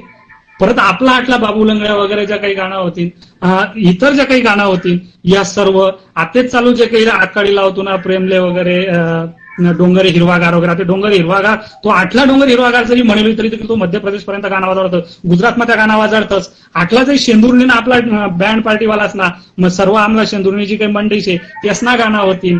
या परत आपला टोळी भाऊसना गाणं होतील. यशनी जे काही युट्यूबच्या माध्यमातून आता जी काही स्पर्धा करीत राहणार म्हणजे ऐराणी संवर्धनसाठी या उचलेल पावले शेतस. कारण की चालू युगणं चालू जगणं एक आवड निवड वैखीसन ऐराणी मा त्या भाषांना शब्द वापरीसन थोडा मांगला लहेजा लिहिसन नवीन आवडली सण असं जे काही निर्माण करत आहे संवर्धनना पावले शेतस. तर मला आधी जे काही सांगण्याचे की जे पहिले म्हणाले एकमेकांना पोखणा राखण जाणे पोखण कोण जाणे व आणि असं जे काही गाणं आहेत पोखाना बाहेर वगैरे ते आज विसरी चालणार. कारण की कोर्ट मॅरेज उराणं लव्ह मॅरेज उराणं बाहेर उजास मंदिरवर उजास त्यामुळे काही नाचत आता कोरोनानी ज्या होतात म्हणजे लोकेशनीची मर्यादा होती चांगली पद्धत चांगला प्रकार तो आपल्याकडे राहणार. नाही तर अर्धा लोकेशना घरे वावरी या लगीन याव माझ त्या खर्चमाच दिसत आहेत. अहो बदल होणार तो बदल चांगलाच आहे. पण आज जो काही आपला स्पीड जो काही वेग आहे नवनवीन तंत्रज्ञान वापरणार जो काही वेग आहे त्यांना मग सांस्कृतिक परंपरा ज्या शेतीस त्या धीरे नष्ट होई राहणार. त्यावर या गोष्टींना प्रभाव होई राहणार. आई आठे मला खास करीत आपले सांगणं होतं सोनानी कुदाई रुपाना दांडव खनिल्या म्हणजे जयगावनी खाना वगैरे असं जे काही प्रकार चालत आज ना खाणी उरण्यात ना काही उरणार. मला एक गोष्ट तुमच्या आवर्जून सांगायची की मी एक मागेच उल्लेख करा की हा जो संक्रमण अवस्था होईल काही संक्रमण अवस्था चालू असताना तिनं संवर्धन करणं भाषांना संवर्धन करणं ही तेवढंच गरज नसते. कारण की हा ठेवा आपल्या नंतर भेटावं नाही. कारण की दर दिवसले अशा गणकच बोली शेतीस की ज्या नष्ट होई राहणार. मग त्या बोली नष्ट व्हायला नको त्यासाठी आपले काहीतरी संवर्धना मुद्दा उचलला पडतील. मग आपल्या ज्या काही ऐराणी साहित्य संमेलन होणार ज्या काही उपक्रम होणार त्यासना माध्यमातून वेगवेगळा ठराव होणार. ते काही प्रमुख ठराव मी आता तुम्हाला पुढे सांगत.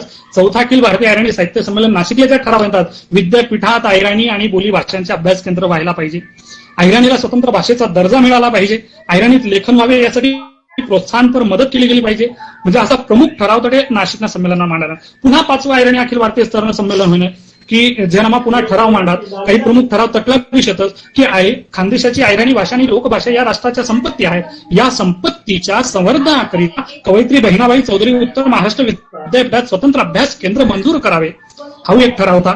आणि जसं मराठी भाषेच्या साहित्य निर्मितीला साहित्य संस्कृती मंडळ अनुदान जाहीर करते तसं ऐराणी भाषेच्या साहित्य निर्मितीला देखील अनुदान जाहीर करावं. जसं मराठी भाषेच्या साहित्याला दरवर्षी महाराष्ट्र राज्य साहित्य संस्कृती मंडळ महाराष्ट्र शासन म्हणजे महाराष्ट्र शासन पुरस्कार जाहीर करतो तसं अहिराणी भाषेच्या उत्कृष्ट वाङ्मयाला पुरस्कार जाहीर करण्यात यावेत. परत अहिराणी भाषा साहित्याच्या महाराष्ट्रभर वाचन व्हावे, प्रत्येक ग्रंथालयात ग्रंथ खरेदी करण्यासाठी आदेश पारित करण्यात यावेत आणि महाराष्ट्र पातळीवरती अहिराणी भाषेचे आणि लोकबोलीचे स्वतंत्र ग्रंथालय व्हावं. म्हणजे एक ठराव होता ते नामा आखो देखा दगडी जाताना ते 5वा अहिराणी साहित्य संमेलनमा एक ठराव होता. आता हा सुद्धा कालानुरूप कसा बदलू या ठराव आता चालूनच मागणी करायचे. पण मला यासाठी नमूद करायचे दगडी जातं हे मानवाचं पहिलं विकास यंत्र आहे. या जात्याने मानवाला जसा सकस पिठाचा साठा दिला तसंच ओवी वाङ्मयाचा खजिना दिलेला आहे. या जात्याचं चित्र पोस्टाच्या तिकिटावर छापण्याचे आदेश पारित करण्यात यावेत. हा ठराव 5वा साहित्य संमेलनमा होता. पण मला सांगा कितला लोक आता पोस्टाना वापर करणार आणि ईमेलना वापर होई गया, गुगल मीट ही गे, व्हॉट्सअप ही गे, झूम ही गे, फेसबुक ही गे, या वेगवेगळ्या ज्या काही स्काईप हुई, वेबएक्स हुई, मायक्रोसॉफ्ट टीम हुई, ज्या काही वेगवेगळ्या ऍप्स ही राहणार या माध्यमात पोस्ट टपाल वगैरे 1853 भारतनी सुरुवात आते तो 100 वर्षना काळ जेवढाच फिल्म काय नाही तेवढा 10 वर्षना काळ मध्ये मागे सरकी राहणं म्हणूनच नाही दगडी जाताना जर आपण तिकीट माग अशा मागण्या करापेक्षा अजून त्या काहीतरी सुधारणा करायचं वेगळ्या आपले एक वेगळा ठराव करायचा संवर्धनसाठी काही प्रयत्न करता येतील का या गोष्टी आपण ध्यानात लेणं या निमित्तातील गरज नसे. परत अहिराणी भाषेला दर्जा प्राप्त व्हावा म्हणून महाराष्ट्र शासनाकडे अभ्यासपूर्ण प्रस्ताव करण्याकरिता खानदेशातील संशोधक, अभ्यासक, इतिहासकार, लोकलेखकांची स्वतंत्र कमिटी स्थापन करावी आणि या कमिटीने जनमताचा कौल घेऊन पुन्हा मसुदा सादर करावा आणि भाषेसाठी संवर्धनात्मक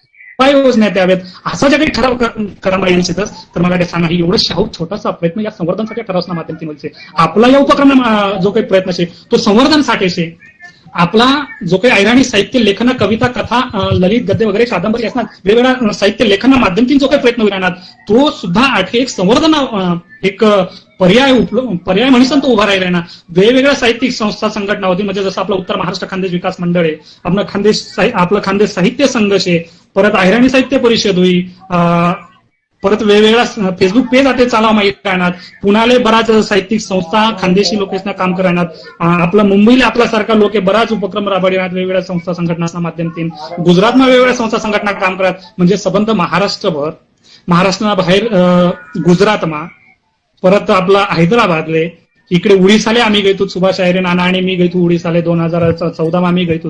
तर हे सुनाभवनी नावना एक संस्था आहे, उडीसा राज्य साहित्य संस्कृती मंडळ आणि सुनाभवनी या संस्थाद्वारा वेगवेगळा उपक्रम राबवतात आणि त्यासनी जे काही सुनाभवनी नावनं जे काही त्या मासिक काढत तो 100 बोली भाषासना ते प्रकाशित होय.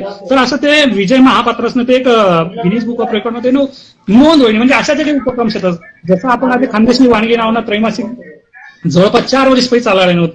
परत आपला आखोना अंक होता, गावशी अंक होता, परत आपला ढोल नावना अंक होता, आता गणेश देवी सारखा माणूस जे काही संशोधन काम करायणार या सर्व म्हणजे आपला परंपरागत जे काही साहित्य याच्यामध्ये बहिणाबहिण साहित्य होईल तेसनापासून आता हाही जाताना भाऊ ते आपलं साहित्य फिरायला नको त्यांना बाहेर तरी आपल्या जरूर जे काही अहिराणी संबंधित ज्या काही 12 बोली उपभाषा शेती तेसना माध्यमातून मतिनामा डांगी होई, नंदुरबारी होई, मध्यवर्ती अहिराणी होई, बागलाणी होई, लेवा पाटीदारी बोली होई, लेवा गुजराऊ बोली होई, तळवी होई, मावची होई, कोकणी होई, विला होई, पावरी होई, आदिवासी या सर्व जे काही आपल्या अहिराणी उपभाषा शेती या सर्वांना माध्यमातून म्हणजे त्या जाताना बहुतेक फिरणारं साहित्य आता असं मोके राहणं लिखतही राहणं हा संवर्धनना मार्ग आहे.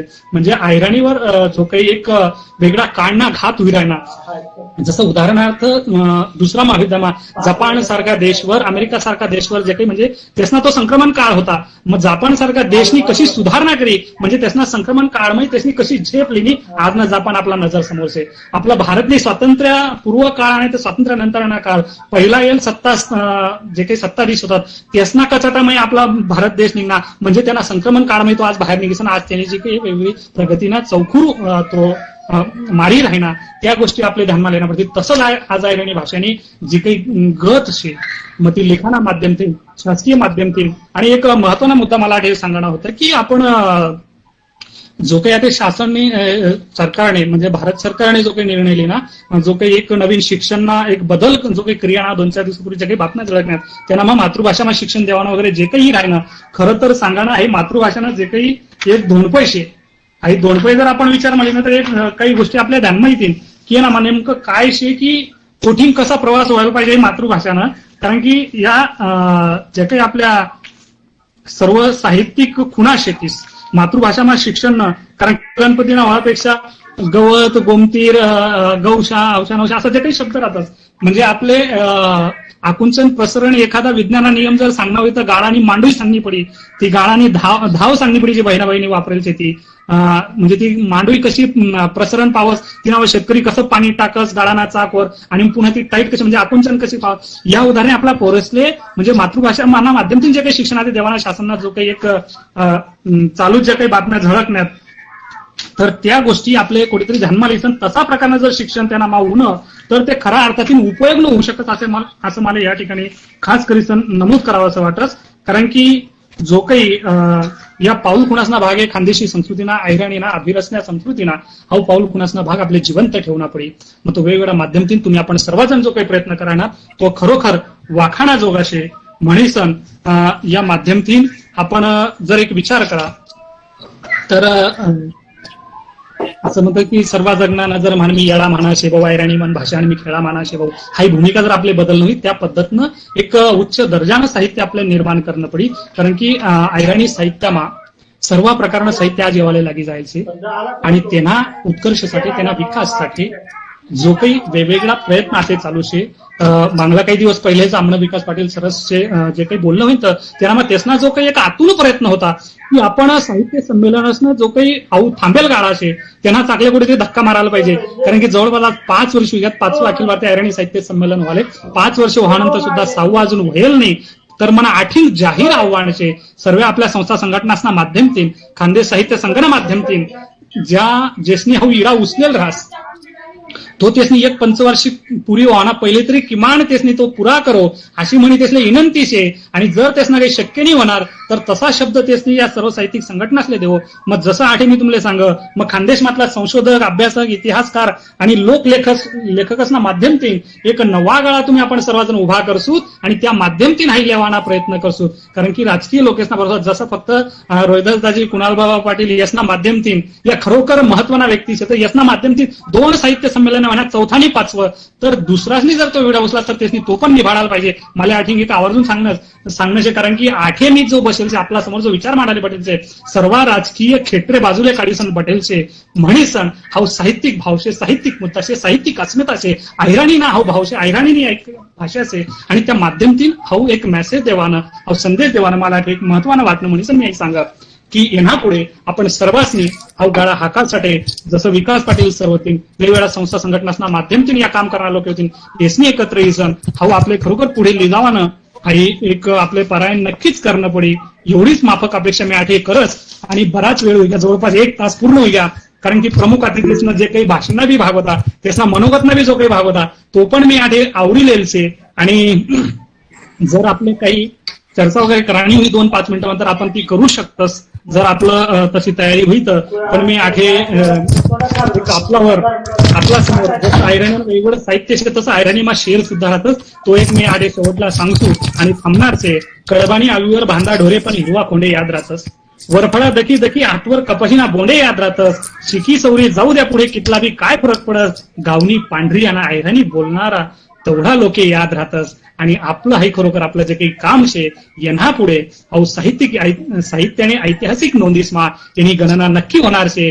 त्यांनामुळे आपलं मी आठे ऋण व्यक्त करस आणि एक नवीन लिखणार असले. कारण की मित्र हो म्हणा सर्व मित्रमंडळीतले सर्व एक आग्रह राहील की ऐराणी साहित्यिक ऐराणी भाषाना साहित्यिक किंवा कुठलाही साहित्यिक राहू द्या हा समाजना आरसा राज समाजमा जे वस तेच त्याला दखांना पडस आणि नेहमी सत्ताना विरोधी एक संघर्ष उभा करणं काम चळवळ उभा करणं काम सामान्यांनी काळजी लेवाना काम शेतकरी कष्टकरीना कष्टानं जाणीव जागृतीनं लेखन करणं काम आहे साहित्यिक रास म्हणीसन आपलं एक म्हणा आव्हान शे की हेर नाडगं कोल्लज आहे तेव्हा पाणी दिखी का हेर नाडगं कोल्लज आहे तेव्हा पाणी दिखी का अण्णा कण पोटमा नाही तो पोर म्हणा शिखी का चांबडी बाई घाम गाई रंगत वकना बाप म्हणा चांबडी बाई घाम गाई रंगत वकना बाप म्हणा फासलेल इतिहास त्यांना साहित्य तुमनं लिखी का फासलेल इतिहास त्यांना साहित्य तुमनं लिखी का अशी माफक अपेक्षा सर्व साहित्यिकच कडे करस सर्व संस्था संघटनाच करते करत आणि आपण माय आणि माती शेतकरी आणि साहित्य बोलीभाषा आणि बोलीभाषाना संवर्धनसाठी एक ऐराणी भाषाना एक संक्रमण आहो जो काही काळ चालू आहे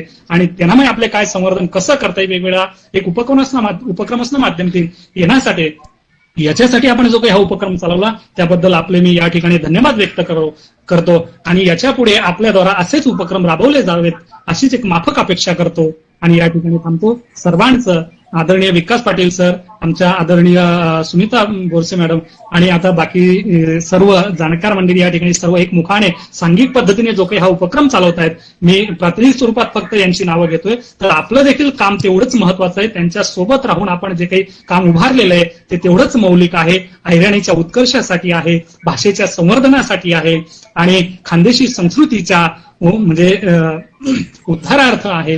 म्हणून आपण सर्वांचं या ठिकाणी पुनश्च एकदा धन्यवाद व्यक्त करतो. थांबतो. जय अहिराणी, जय खानदेश. खूप खूप धन्यवाद साहेब. खूप महत्वाचं मार्गदर्शन तुम्ही केलं. भाषेमधले राग, सण, उत्सव यांच्या भोवती भाषेचं महत्व, सर्व आपण महत्वाच्या ज्या गोष्टी होत्या त्या सांगितल्या. आणि त्याचबरोबर भाषा संवर्धनासाठी आपल्याला जे काही माध्यम आहेत त्यापैकी एक साहित्य संमेलन हेही माध्यम आहे. तर आम्ही आमच्या सर्व संघटनेच्या लोकांकडून आपल्याला आश्वासित करतो की नक्कीच आम्ही पुढच्या साहित्य संमेलनाकरता यशस्वीपणे प्रयत्न करू आणि कल्याणलाच, मुंबईला म्हणजे आउट ऑफ खानदेश ते पहिलं साहित्य संमेलन भरवण्याचं मला त्याचं आश्वासन देतो आणि थांबतो. खूप खूप धन्यवाद.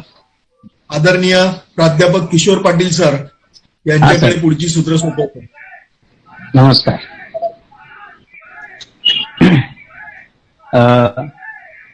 उत्तर महाराष्ट्र खानदेश विकास मंडळ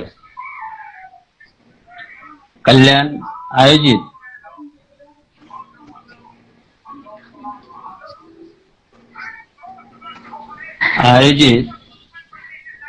राज्यस्तरीय वेबिनार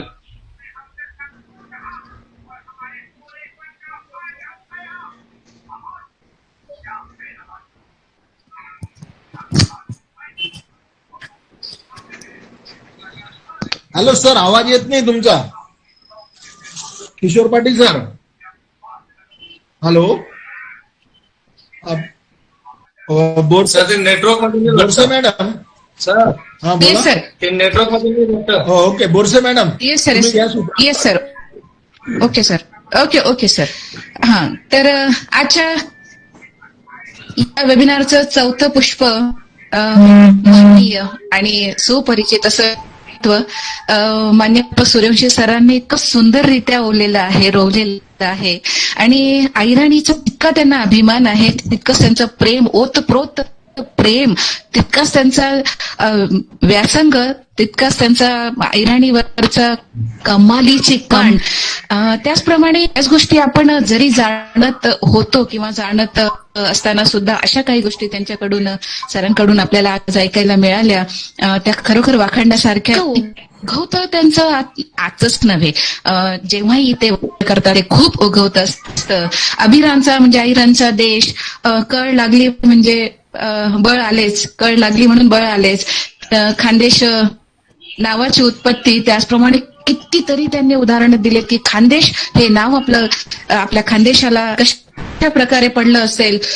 त्याचप्रमाणे अनेक संक्रमणे झाली, त्यातून भाषा संक्रमण झालं, अनेक आक्रमणे झाली त्यातून भाषा संक्रमण झालं. सणवार, देवी देवता, लग्न समारंभ, व्रत उपवास, सांस्कृतिक वारसा आणि शेवटी हा आपला बळीराजाचा देश. अशा कितीतरी गोष्टी अगदी उदाहरणासहित सुंदर आणि ओघवत्या, अगदी प्रवाही अशा त्यांच्या वक्तव्यातून आपल्या समोर आल्यात. असा खरं तर आमचा चकाकदार एकदम खानदेशचा हिरा आम्हाला आजच्या वेबिनारच्या चौथ्या पुष्पासाठी सरांच्या रूपाने लाभला. खरोखर आम्ही आमचं भाग्य समजतो. मंडळाच्या वतीने मी आपले सहर्ष आभार व्यक्त करते. आज खरं तर आभार प्रदर्शन आमच्या प्राध्यापक किशोर पाटील सरांच्या कडून होतं, पण काही तांत्रिक अडचणींमुळे असंच यापुढेही आपलं सहकार्य मिळत समस्त कार्यकारिणीतर्फे मी पुनश्च एकदा आपले आभार मानते. सर, खूप खूप धन्यवाद. प्रमुख अतिथीचे काय झालं? हॅलो, प्रमुख अतिथी मंत्रालयात आहेत अशोक चव्हाण साहेबांसोबत त्यांची मीटिंग चालू आहे आणि ते आपण ऑफलाईन बोलूया. ओके. बरं, दुसरं थोडंसं- पार्श्वभूमीमध्ये आजचं चौथं पुष्प सूर्यवंशी सरांनी अतिशय सुंदर पद्धतीने रंगवलेलं आहे आणि बिंबवलेलं आहे. मला वाटतं ऐराणी मनावर त्याचा खूप चांगला परिणाम होईल, त्याचे काही ना फलश्रुती आपल्याला मिळेलच. उद्या महत्वाचा विषय उत्तर महाराष्ट्र